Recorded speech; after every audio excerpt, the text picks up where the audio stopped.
जय श्री कृष्ण, जय श्री राम।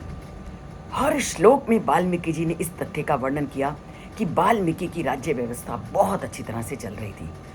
अब प्रश्न उठता है कि राज्य व्यवस्था बहुत अच्छी तरह से अगर चल रही है तो राज्य व्यवस्था को अच्छी तरह से चलाने के लिए धन दौलत की भी आवश्यकता पड़ती है, क्योंकि बिना पैसे के कोई भी राज्य अच्छी तरह से नहीं चल सकता था। अब राजा दशरथ उस धन दौलत को, उस पैसे को कैसे इकट्ठा करते थे, उसका वर्णन वो आज के श्लोक में करते हुए कहते हैं कि ब्रह्म क्षत्रियम अहिंसन्तः ते कोशम संपूरयन् सुतीक्ष्णा दंडा संप्रेक्षे पुरुषस्य बला अबलम। कि ये नहीं कि राजा दशरथ अपनी प्रजा से कोई पैसा नहीं लेते थे, वो पैसा लेते थे, पर उनका पैसा लेने का तरीका कैसा था उसके बारे में कहते हैं कि उस प्रजा में रहने वाला कोई भी मनुष्य हो, ब्राह्मण हो, क्षत्रिय हो, जो भी लोग थे, उन लोगों को वो कभी भी कोई कष्ट ना देते हुए कोशम संपूर्ण, अपने कोश को, अपने खजाने को पूरा करते होते। वो भी प्रजा से कर लेते थे, प्रजा से पैसा लेते थे, पर जब प्रजा से पैसा लेते थे तो वो इस बात का ध्यान रखते थे कि किसी भी तरह से किसी भी वर्ग का कोई भी प्राणी हो, उसको कोई कष्ट ना हो। और दूसरा, अब उनकी प्रजा बहुत अच्छी तरह से रहती थी। इसका क्या कारण था कि उनकी जो दंड विधान की नीति थी वो भी बहुत अच्छी थी। वो कठोर से कठोर दंड भी देते थे, पर अन्य तरह के भी दंड देते थे।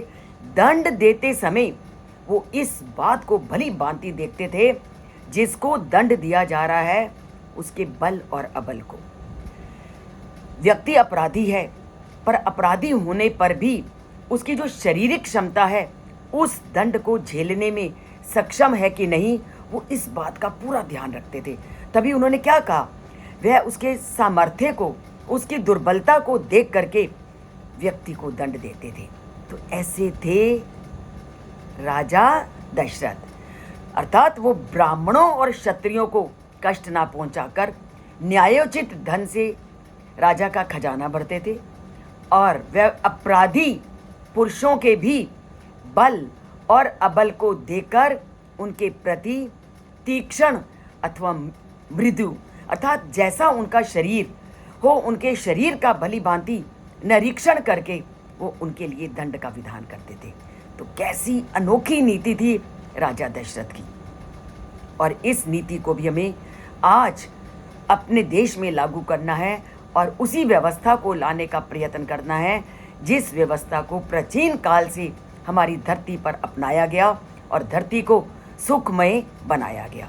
तो इसके लिए जुड़ते हैं इस चैनल से, इन श्लोकों को जन जन तक पहुंचाते हैं और उसी राज्य व्यवस्था को पुनः लाने का प्रयत्न करते हैं जो रामायण के काल में थी, और जब सभी लोगों को सभी प्रकार की सुख सुविधाएं प्राप्त थी।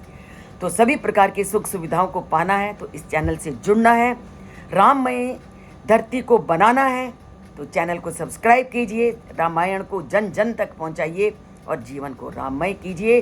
बोलिए जय श्री कृष्ण, जय श्री राम, और लाइक का अंगूठा दबाते जाइए।